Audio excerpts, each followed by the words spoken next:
Hey, everybody. It is Monday, January 6th, 2025. You're listening to the Mo News Podcast. I'm Moshe Manunu.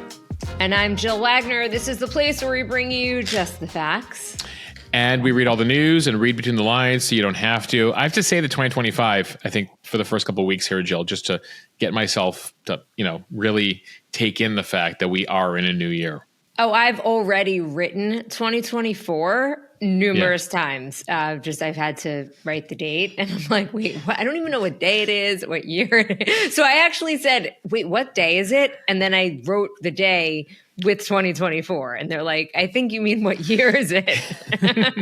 I will say we have officially now surpassed the period of time where we were allowed to not know what day of the week it is, what date it is. Like we're now in the first full official week of 2025 here. So the grace period is over, and it takes me back to the Larry David Curb Your Enthusiasm sketch where, somebody's wishing him a happy new year and it's like mid to late January. And he's like, no. Statute of limitations, January 3rd on Happy New Year. You have 3 days. So we've surpassed that period of time. And now I think the statute on not knowing what day it is over as well. We're in the real deal calendar now. So I'm going to give everyone until tomorrow. Okay. To wish you Happy New Year. Yes. To not only wish you a Happy New Year, but to know what day it is. So you've got until Tuesday, January 6th. Oh, no, you've got until Tuesday, January 7th. See? Sort of perfect. Yes. Today's January 6th. Tomorrow's January 7th. And then there's 3 weeks left of January. So after that, get your act together. Okay. A lot of news per usual. Let's get to it. Over the weekend, we learned more about the motives behind the New Year's Day attacks in New Orleans and Las Vegas by men connected to the U.S. Army. Plus, vets and service members from the Mo News community weigh in on possible mental health vulnerabilities in the military. The U.S. Surgeon General wants cancer warnings on alcoholic beverages. Is his warning against even one drink per day rooted in reality? Or is it fear-mongering? This has been the subject, no surprise, this weekend of a very furious debate. And today, Congress set to certify the results of the 2024 election. How this day compares to 4 years earlier, January 6th, 2021. Looking at your health again, the CDC says flu hospitalizations are very high nationwide, what you need to know. Yeah, and if it feels like everyone is sick, the numbers show that, yes, everyone is sick right now. And we'll have more information about the mystery virus spreading through China, causing conspiracies and concern on social media. The headline, guys, it's not a mystery, despite some of the clickbaity headlines out there. Plus, in case you haven't been outside yet today, millions of Americans in 30 states are under blizzard and freeze warnings as a cold snap continues through much of January. And New York City began its much anticipated and in some cases highly dreaded congestion tolling yesterday without any notable hiccups. We'll see how it goes during the first rush hour traffic today. If you thought New York was already expensive, just got a little bit pricier. Finally, Elon Musk's high-speed Starlink Wi-Fi is set to launch on United Airlines flights by spring. Get ready for Zoom calls on the plane, everybody. Apparently, that's how much bandwidth that allows. Hopefully with headphones on. Only with headphones on. Plus, Moshe is on this day in history. You're so vain. Carly Simon spent decades not telling us who it's about. Then she told us kind of who it's about. It's about multiple people. We'll explain what we know. I think I know, or at least I think I know one of the people. Partial credit. You might. Yes. I imagine you would get at least partial credit. And that person actually thinks the whole song is about them. Notably. Of course.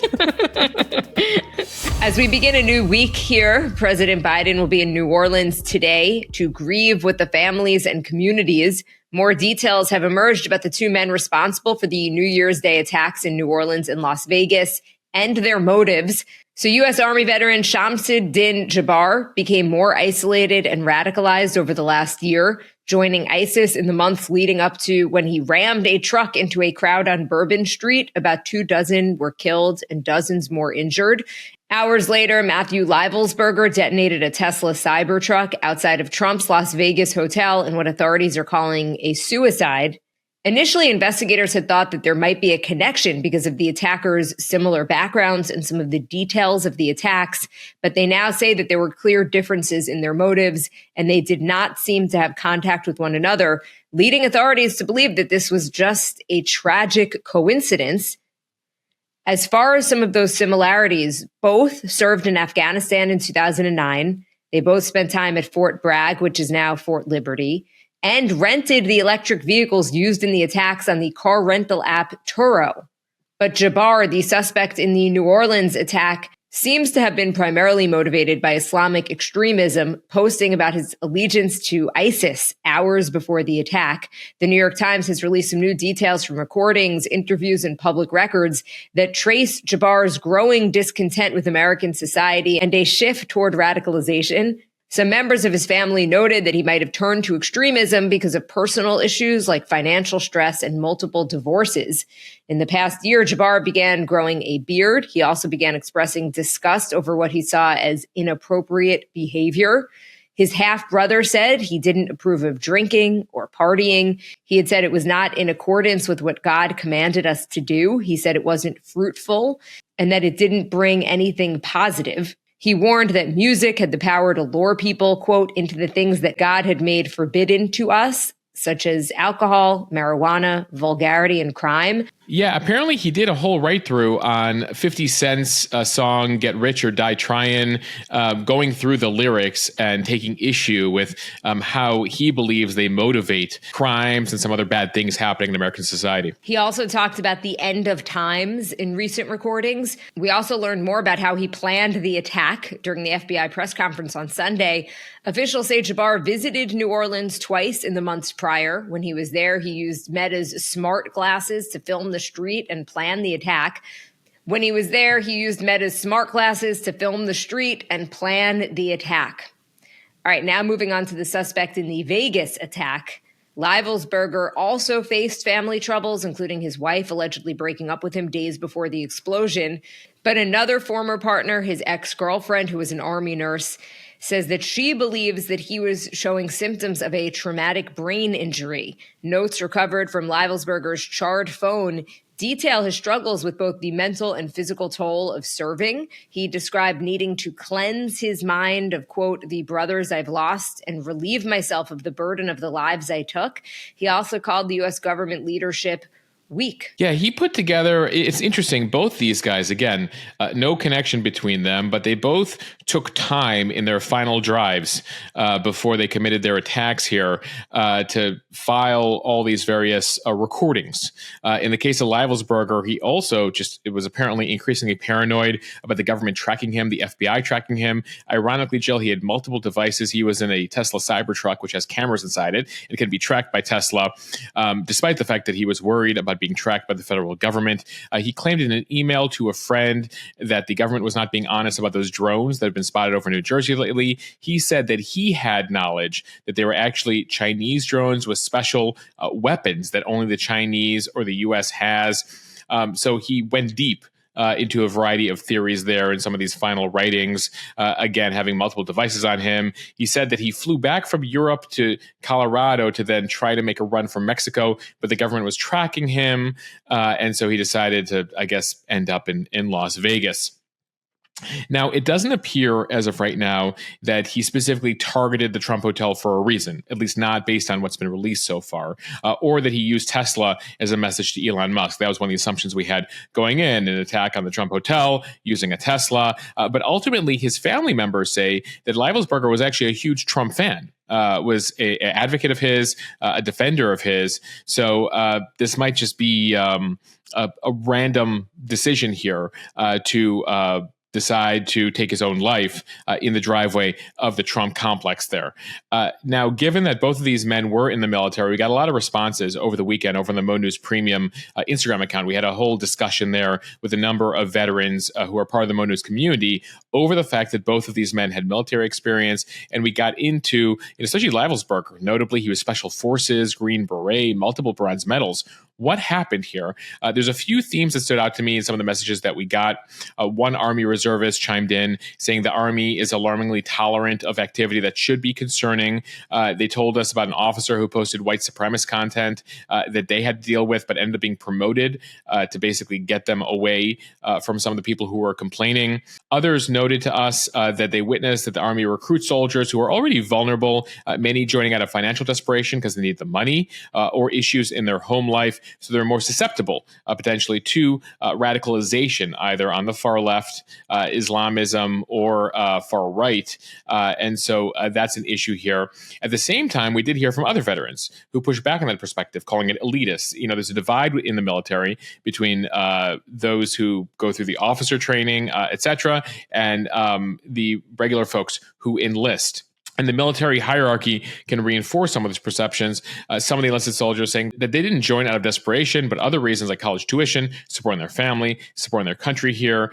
There is a very vocal debate and divides within the military. And I think we got a sense of that over the weekend on the premium account. But nonetheless, I think they all argued that the military has some of the same issues that regular American society has in terms of the types of people you might encounter. But in particular, in the military, you have people who have PTSD, traumatic brain injuries, and in many cases, they might be in the military, and once they leave the military, they lose their community.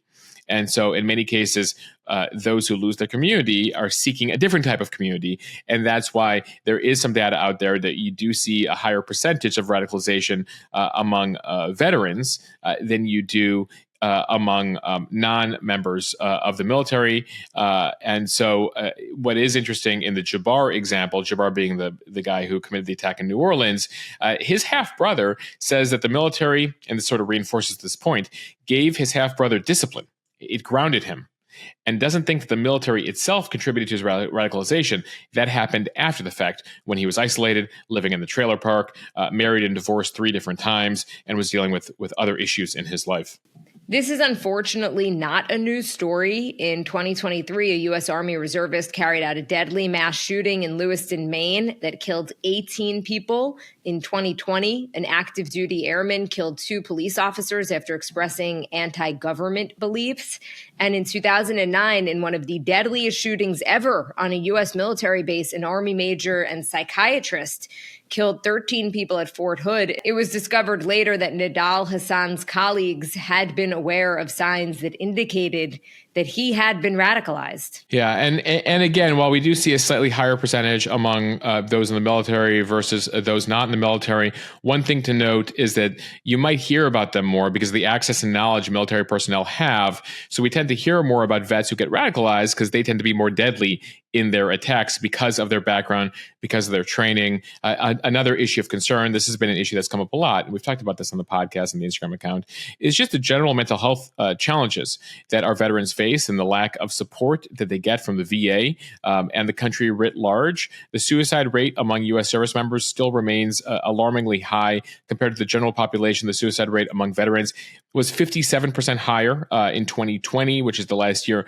we were tracking here. And so clearly, this brings up larger issues. And again, as you mentioned at the top, despite the fact that there are some similarities between these 2 men, 2 different approaches here, 2 different goals, and does not appear that they ever met. But one thing we will be watching in the coming days is Jabbar, in addition to those trips to New Orleans, Jill, also went abroad to Egypt and Europe in the last couple of years. And so they're trying to track down to see whether he was inspired, in touch with anybody else, got materials from anybody else, or this was all basically coordinated, orchestrated, inspired at his home in Texas. All right, now to a headline that got tens of thousands of shares over the weekend from our Mo News Instagram account. A new U.S. Surgeon General statement calling for all types of alcohol to come with a cancer warning.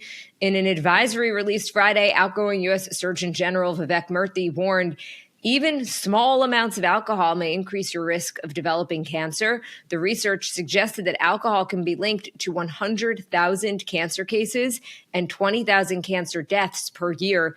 He's calling it the 3rd leading preventable cause of cancer behind smoking and obesity. And the Surgeon General and other scientists warn that it is not just binge drinking. In the advisory, it says 17% of those 20,000 deaths occurred in people who consumed the U.S. dietary guidelines limit of 2 drinks a day for men and 1 drink a day for women. It adds that people who had 1 drink a day had a 40% higher risk of developing mouth cancer compared to those who didn't drink at all. Risks jumped for throat, voice box, esophagus, breast, liver, and colorectal cancer as well. Dr. Murthy is now saying he wants all alcoholic beverages to have a warning label on them, how cigarette packages do. It comes as research shows only about 45% of Americans believe that alcohol is bad for human health. The World Health Organization says no amount of alcohol consumption is safe as it can damage DNA and proteins, alter hormone levels, and make it easier for the body to absorb other carcinogens. Meanwhile, the American Heart Association acknowledges the cancer risk, but also notes that light to moderate drinking has been linked to a lower risk of heart disease. Yeah, there's been a whole back and forth here, Jill, because for nearly 30 years, federal dietary guidelines have said it is safe for men to have 2 or fewer drinks a day, and for women to have 1 drink a day. Now, that could change this year when the Agriculture and Health and Human Services departments update recommendations that are part of federal dietary guidelines. Also notable, Jill, if RFK Jr. comes in as Health and Human Services Secretary, you have the larger Make America Healthy Again initiative there. So it'll be interesting to see how they approach this matter. Now, according to scientists who study alcohol, averaging no more than about 1 drink a day still carries a relatively low risk. They warn that the risk of cancer rises significantly when you exceed more than 1 drink a day. Jill, we've seen studies that have come out before that have shown that having a glass of red wine a day can actually lower cardiovascular disease. Now that study is being called into question here. There's a whole debate, and that's why it's interesting to see the reaction online to the Murthy statement on Friday in regards to putting a cancer warning on all alcohol here. Now, as far as that label, that actually requires an act of Congress. That would require changing the existing warning labels on bottles of beer, wine, liquor. Today, federal rules require only a warning against drunk driving and driving while pregnant, as well as a general warning, and the general warning is alcohol, quote, may cause health problems. That's all that's been the warning. Congress has not adopted a major piece of legislation on the alcohol industry since 1988, when it passed a law requiring health warnings in alcohol containers. And so as far as this is concerned, this would require Congress here. That's unlikely, but it is interesting that this came out. Jill, you saw a lot of people. We saw a lot of people on the Mo News account reposting our post saying, "This is what I've been saying. This is what I've been saying." Many people in the health space saying this, and I think there's a larger discussion happening around this. We are seeing this amongst Gen Zers who are drinking less than their millennial brethren did a decade or two ago. A 2023 Pew Research survey found that 2/3 of Americans still drink alcohol, though, and alcohol use was actually up during the pandemic, and it's slightly down from the height of the pandemic for obvious reasons. Nonetheless, here, I think this opens up a big discussion. This is the outgoing Surgeon General, and I did see a study, and I think we should do a whole pod on this, specifically related to breast cancer and alcohol. But as far as the other cancers, that's where you saw some people in the medical community having a debate. Again, it's a matter of how much, and some saying any drop is bad for you. Moshe, at this point, I barely drink because I just can't handle it. It's just not worth it. You got it all in your 20s and 30s. I did. I mean, so yeah. I guess, are they saying at any age ever? Is that the research here? Well, I mean, I think that's part of the critique of the Surgeon General warning is just to slap that on there. There's no nuance there. And I think when you look at various studies, I mean, we talk about this all the time on this podcast. Like, wine is good for you. Wine is bad for you. This is good for you. This is bad for you. But there are aspects of health, again, the cardiovascular aspect of it, where we have seen those studies that have shown slight amount of wine is good, but then you have the cancer connection there. So again, I'm not a doctor, you're not a doctor, but I think this is an important conversation to have. And I think in particular, I think what they would all agree on is, once you do, it sounds like more than 2 drinks a day as a man, or more than 1 drink a day as a woman, that you're starting to increase your risks. And if you have kids, you're miserable. Next day, at least. Oh, yeah. Well, because they're up and ready at 5:30 in the morning. Time for the speed read from Politico. If all goes as expected, Donald Trump's victory in the 2024 election will be certified by a congressional vote by this afternoon. Notably, the person who oversees the certification this year is the election loser, Vice President Kamala Harris. She's going to be presiding over the certification in her role as president of the outgoing Senate. Jill, the last time we saw this was actually Vice President Al Gore, who lost the 2000 election to Bush in that very controversial election. And he was the last sitting vice president who ran for president as the nominee and then had to certify his opponent's victory. So she's following in Gore's footsteps here 24 years later. Harris has said that she plans to oversee a peaceful and straightforward transfer of power. In sharp contrast to this exact date 4 years ago, January 6th, 2021, when a violent mob of hundreds of Trump supporters stormed the U.S. Capitol in an attempt to overthrow the results of the 2020 election, while lawmakers were voting to certify President Biden's victory. In the end, then Vice President Mike Pence resisted the mob's demands, which were led by President Trump's election denial and pressure to refuse to count electors at a rally earlier that day. This year, Democratic leaders have acknowledged Trump's victory in both the popular and electoral college counts and said that they will not object to any electors' votes. But Moshe, this can't be a fun day for Vice President Harris. No, it can't be easy, Jill. She also, last week, as part of her outgoing ceremonial role running the Senate, president of the Senate, she had to swear in all the new senators. Present there was Senator J.D. Vance, the incoming vice president, sort of kind of pointing at her, laughing in the background with some other Republican senators. Unclear whether he obviously just a very happy moment for him, and as he's the incoming vice president, I don't think there was any mocking. I don't know. We don't have the audio. Like not laughing at her, just laughing. Just sort of having a good time. Having a good time. It's actually notable during that time, the incoming senator from Arizona, Ruben Gallego, one of his kids was very upset about Harris's loss. And so Harris actually made a point, and this was mic'd, of consoling the child, saying, listen, we're going to keep the fight going. It was a very small child, I think under the age of 10. We're going to keep the fight going here. Your father is here in the Senate to continue to keep up the fight. But what was a very sad kid who was a big Kamala Harris supporter. So sort of a sweet moment there. So we're going to watch the certification happen. No major controversy expected here whatsoever. Frankly, the only question is, Jill, will there be enough members around given expected blizzard in D.C.? We could see major snowfall, and we know that D.C. basically shuts down with about a 1 inch of snow. They actually told Speaker Johnson and the other leadership across Capitol Hill, told members, hey, don't get out of town this weekend. It might be hard to get back on Monday if there's major snowfall, because they need to have 218 members present to be able to certify the president. I think that they should have that. Enough people should have stuck around, but that's certainly something we'll keep count is the attendance today, especially if the airport shut down and there's major cancellations. Will they have enough people present to certify the victory? That's frankly the only question. It's not a matter of if, but when. We should also mention that today's certification only possible because of a swift and successful vote for Speaker of the House on Friday. Louisiana Republican Mike Johnson managed to squash a potential conservative rebellion, working for weeks behind the scenes to convince some far-right members in his party that he would not be soft with Democrats. In the end, Johnson did lose just one vote, a hardliner, Representative Thomas Massie from Kentucky. Two other representatives initially voted against him, but after a long break, Johnson was able to convince them to switch their votes, clinching the nomination on his second try. He told reporters he didn't make any side deals or other arrangements in order to get their votes. Or so he claims. But the issue Johnson's going to have, and we've been following this, and we followed it with the previous speakers, McCarthy, Paul Ryan, John Boehner, is this small group of Republicans, about a dozen to 2 dozen, that basically just wake up in the morning, and I'm quoting Newt Gingrich here, a different Republican speaker, who wake up in the morning and just decide they're going to vote no on whatever is coming up that day. And so it's been a challenge now for multiple Republican speakers. That's why they're gone, either by choice or forced out in the case of Kevin McCarthy.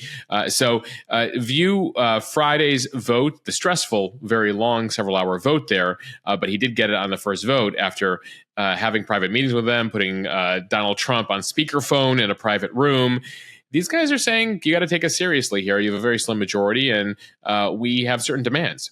when it comes to things. And some of those demands include no compromise with Democrats on issues. So this is going to be a challenge for Speaker Johnson, as we thought. He was able to get through the easiest thing, which is the speaker vote.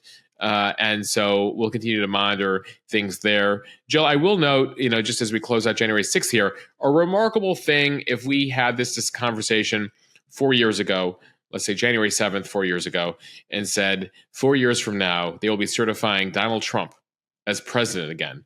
It's just a remarkable comeback story for Trump, because in that time period, those final 2 weeks of the presidency after January 6th, I mean, there was talk that he wouldn't even make it those final 2 weeks, that the Mike Pence and the cabinet would declare the 25th Amendment against him, that they would impeach him immediately. Mitch McConnell, other Republicans were like, we're done with this guy.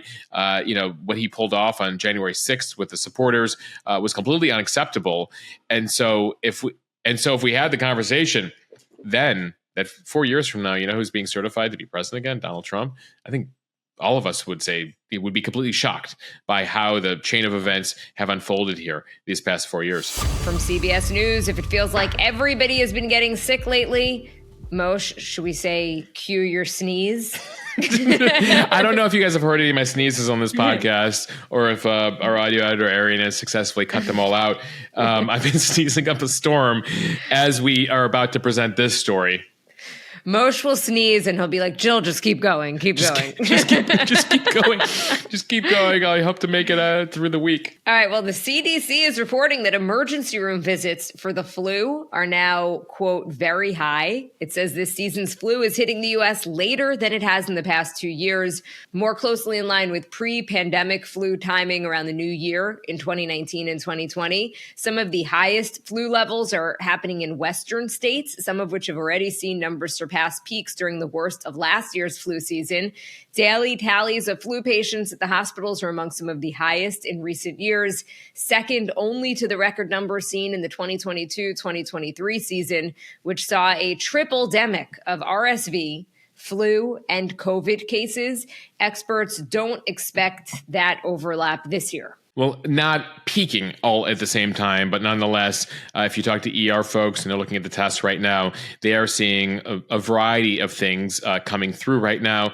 Jill, something's been running through our house the past couple of weeks through the holidays. The pediatrician thinks it's enterovirus. There's also a lot of norovirus going around as well. So word to the wise, keep washing your hands. Those of you with kids, well, just good luck in general right now. Godspeed. Godspeed to you. But they are seeing the flu. They are seeing enterovirus. They are seeing a surge in norovirus. And then you might have seen over the weekend, we got this sent to us by a few folks, some media outlets being a little more shall we say, irresponsible with their headlines, saying mystery virus filling ERs in China. And then you read the fifth paragraph of the Daily Mail story, Daily Mail, and they're like, by the way, that mystery virus is called HMPV. It's not a mystery at all. A human metapneumovirus. I think I have that pronounced right. Anyway, it's HMPV. It's said to be spreading among kids, overwhelming some hospitals in China. It's, again, not a mystery illness. It's been around for a while. And in China right now, they basically have a combination. They got some people with flu, some people with COVID, some people with HMPV. The Chinese government hasn't said much about it. HMPV also here in the U.S. There's no treatment or vaccine available for it. It's similar to other cold viruses, similar symptoms, in some cases high fevers, etc. But it's not anything like the novel COVID virus. And so, there are tests for some of these, but in many cases, we're sort of going through peak winter season here, peak flu right now, especially for those of you in the West. And so that's where we're at. So beware of those headlines and don't get too scared by certain media outlets trying to get you to click on their stories right now. From Fox Weather, the final hours of holiday travel brought new complications. A blast of snow, ice, and wind and plunging temperatures created dangerous travel conditions in parts of the central United States yesterday. The storm impacted tens of millions of people across 24 states and could bring the heaviest snowfall in a decade to some areas. Snow and ice covered major roadways in nearly all of Kansas, western Nebraska, and parts of Indiana, where the state's National Guard was activated to help any motorists who were stuck. At least 8 inches of snow were expected as the National Weather Service issued winter storm storm warnings for Kansas and Missouri, where blizzard conditions were reported. The warning extended to New Jersey for Monday and into early Tuesday. Note, we didn't use the term the nation's midsection when reporting on several of those states, Jill. Or the white stuff. Who says the white? People say white stuff? Local news.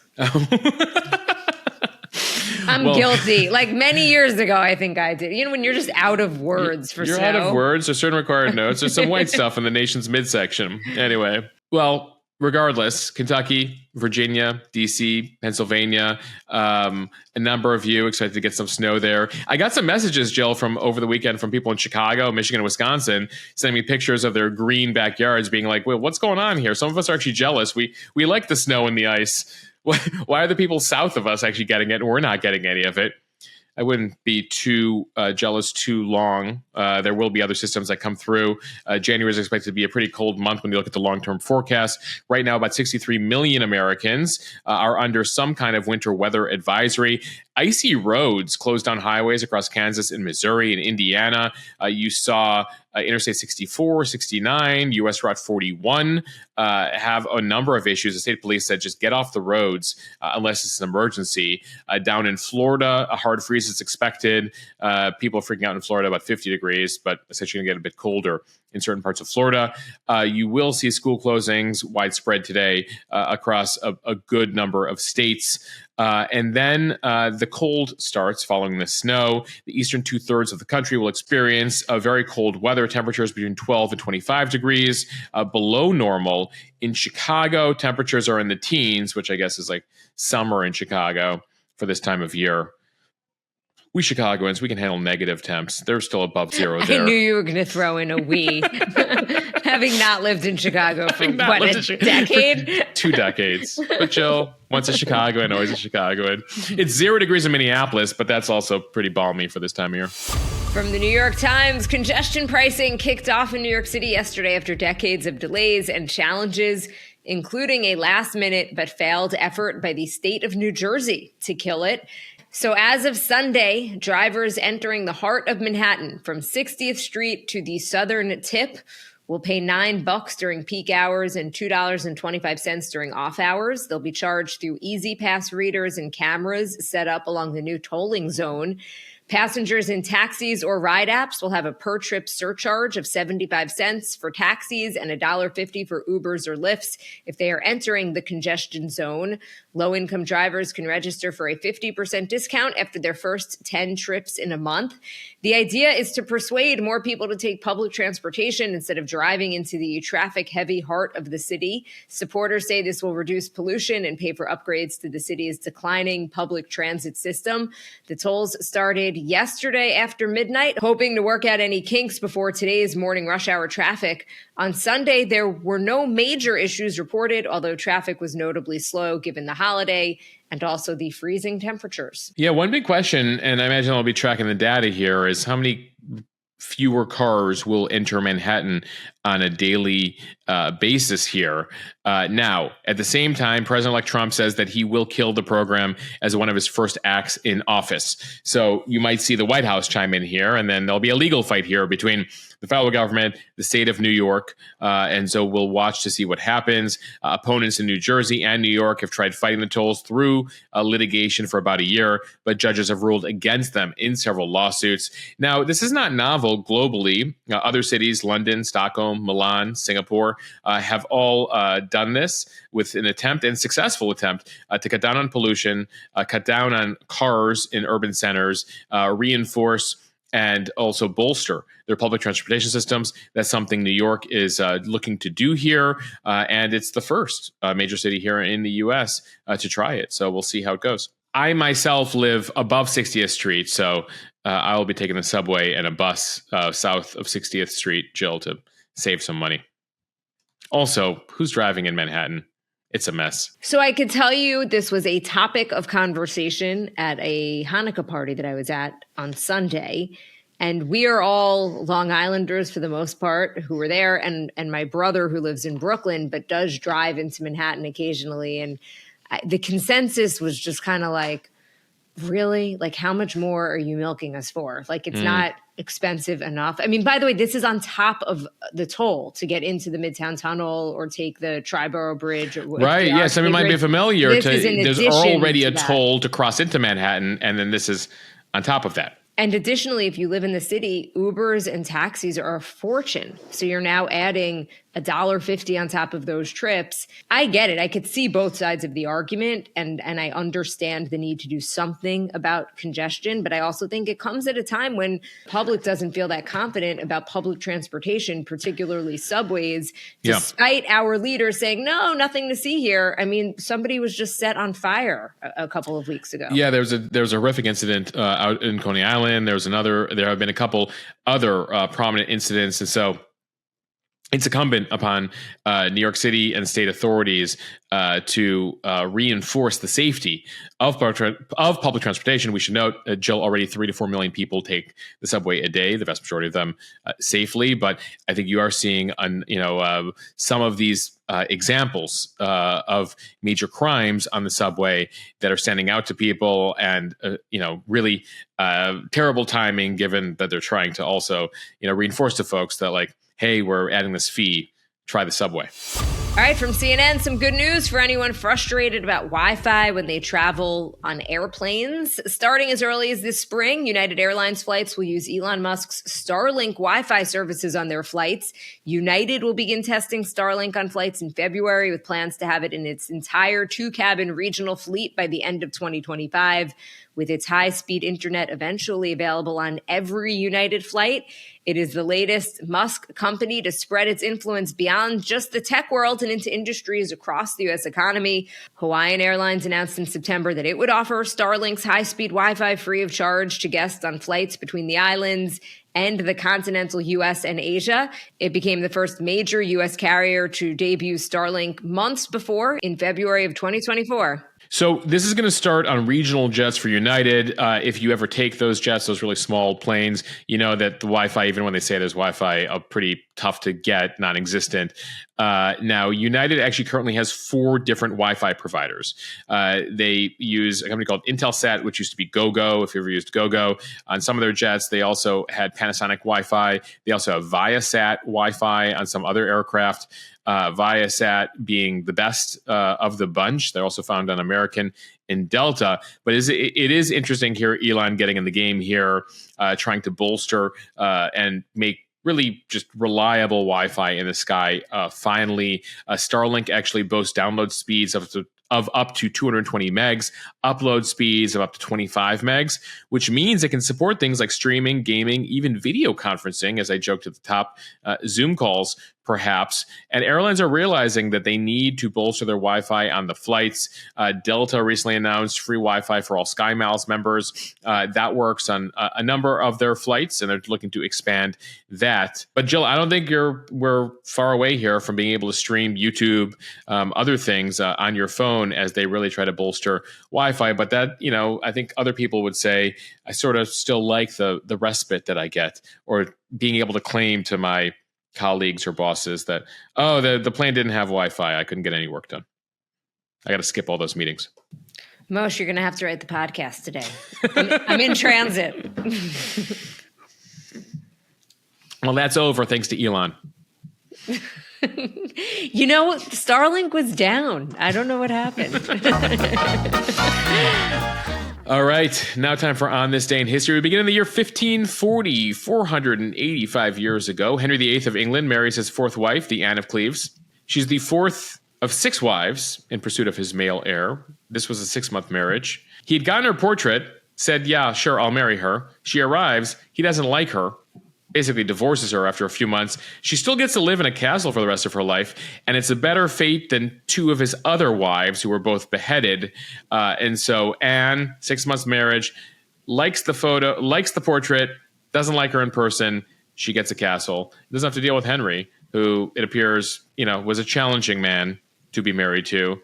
As the rhyme goes, the 6 wives of Henry the VIII, divorced, beheaded, died. Divorced, beheaded, survived. Anne is the 4th one in there. She's the 2nd divorce. So for Anne, I would say, and I don't know if we still say this, but winning Winning. I think of the 6, she did one. She did pretty well. He sounds difficult. Like, I don't think I'd want to live with him. He started his own religion, the Anglican Church, because he wanted to get divorced. That's something. Henry VIII. All right, we head to the 20th century here on this day in 1974, just reminding you that there was a time where the U.S. adopted the daylight saving time around the year. That was on this day in 1974. The experiment lasted about 10 months before Congress repealed the law due to the public discontent about this whole permanent daylight saving time because of how dark it was late into the morning during the winter. That conversation continues. On this day in 1994, one of the iconic moments of the 90s, figure skater Nancy Kerrigan was attacked in a Detroit arena, struck on the leg with a baton, linked to figure skater Tanya Harding's ex-husband, Jeff Gillooly. If you are of a certain age, Moshe, like us, yeah, this is a pivotal moment in your childhood. Like, you very much remember this. The 90s have like 5 moments, right? There's like this, the OJ verdict, the Princess Diana dying. I did not have sex with that woman, Bill Clinton. One of the Bill Clinton Monica moments, and then I don't know, throw in something from potentially pop culture or movies or music there. Biggie dying, Tupac dying, Kurt Cobain dying. Yes. Now we're going beyond whatever, but in terms of those kind of larger than life moments that you all know where you were when you found out this information. Nancy Kerrigan being attacked there by Tanya Harding's ex-husband, captured so well, Jill, in that movie. Is it I, Tanya? Yeah, with Margot Robbie playing Tanya Harding. Great movie, and somehow makes her sympathetic. Unexpectedly. I think there's a reason. Jill, speaking of which, we're finally getting around to the Menendez brothers series on Netflix. We've been watching that over the holiday break, and that's a remarkable. I mean, as we continue to track that in the news here, and whether the Menendez brothers will be released from jail this year, but again, just the terrible thing they did, but also the terrible things that they experienced as children, adding nuance to some of these stories from the 90s that were presented in much more simplistic terms at the time. All right, 2 pop culture moments for you. On this day in 1975, Wheel of Fortune premieres on NBC. Still on the air today with new host Ryan Seacrest. And on this day in 1973, 52 years ago, You're So Vain by Carly Simon reaches #1 on the Billboard charts. So for years, Jill, people were like, who is she writing about? Who is she singing about in You're So Vain? Is it her ex-husband, James Taylor? Is it David Bowie? Is it her producer, David Geffen? Is it Cat Stevens? Is it Mick Jagger? Well, we would find out years later. She would take her time in letting us know. But several years ago, she revealed that the song, at least part of the song, verse 2, is about Warren Beatty, even though Warren Beatty thinks the whole song is about him. I bet you think the song is about you. Yep, you're right. So, Jill, but she has now said in multiple interviews that the song is not just about Beatty, it's about multiple people she had dealt with. She has not actually linked the other verses to specific men. That remains open, though she has said that she has revealed the truth to certain people. Among them, Howard Stern apparently knows the truth behind who's behind each verse of the song. All right, Howard, we're counting on you. Howard, you gotta spill the beans on what Carly told you. All right, Moshe, before we say goodbye, I just wanted to mention that I finally listened to one of the interviews that you did on the Mo News interview feed, Mastering Emotional Intelligence, a deep dive into emotions, life, and election 2024 with Dr. Mark Brackett. I have to say, fascinating discussion from start to finish, made me think about a lot of things. And I think my big takeaway was that I want to try to be a better listener. Jill, we got a lot of great feedback on that conversation. Mark Brackett, by the way, is who we partnered with on the study we did about Mo News community emotions around the election. So we went into that, but also he goes into parenting and all the things we can learn about being more open with our emotions and also enabling our children and our loved ones to feel. Permission to Feel is the name of his book. So if you haven't heard it yet, go check that out over on the Mo News Interview podcast feed. Just search Mo News Interview wherever you get your podcasts. All right, speaking of listening, thank you guys for listening to the Mo News podcast and getting this far. If you like what you hear, please share this with your friends. It will help us grow. Follow us and subscribe so you don't miss an episode. And review us kindly in the App Store. Yeah, 5 stars. Say some nice stuff over on the Apple podcast app. It'll help us continue to grow and continue to expand our reach. We'll see you guys back here tomorrow.